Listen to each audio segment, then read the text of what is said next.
لحظة لحظة من فضلك، أسألك بالله لا تعدي الفيديو هذا. شاهد الأخ إيش قال؟ من أجل تعرفوا أن مرض الغرغرينة هذا ما يرحم. هذا الأخ علق في فيديو سابق نزلت فيه وصفه لعلاج الغرغرينة. طبعا علاج الغرغرينة إلى حد الآن الطب لم يكتشف له أي علاج. علاجها البتر، إن كان في يدك يبتروا يدك، وإن كان في أصابع رجلك يبتروا رجلك. فعلاج الغرغرينة زي ما قلت لكم، بن بمقدار هذا الكوب، 2 أكواب مثل هذا تحطوه في جردل كبير، تحموه وتطبخوه مثل الشاهي، وتحطوا عليه ملعقة شب فؤاد مطحون، وملعقة مرة مطحونة، ونصف ملعقة سكر نبات، وتغلوه مثل ما الشاهي بالضبط.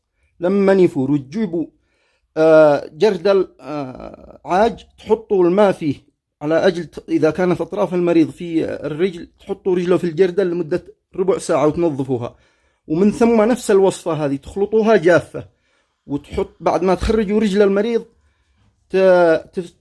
تفعلوا على الجروح حق الغرغرينة بنفس الوصفة هذه، تذروا على الجروح، وشاهدوا النتيجة. خلال 3 أيام بيبدأ المريض يتحسن، وخلال 10 أيام يشفى تماما. وهذا الفيديو أمانة في ذمة كل شخص شاهده إنه ينشره، لأن هذا العلاج بيضطروا الناس الأغنياء يسافروا للهند وما معاهم إلا هذه الوصفة وبيتعالجوا بها، وبيخسروا ملايين باليمني ومئات الآلاف بالدولارات. أما المساكين والمحتاجين بيتم بتر أطرافهم.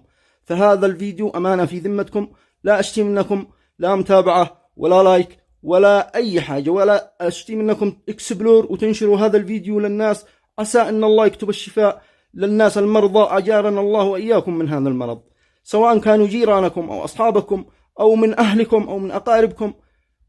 وهذا الفيديو في ذمتكم، وتحياتي لكم يا أحلى ناس.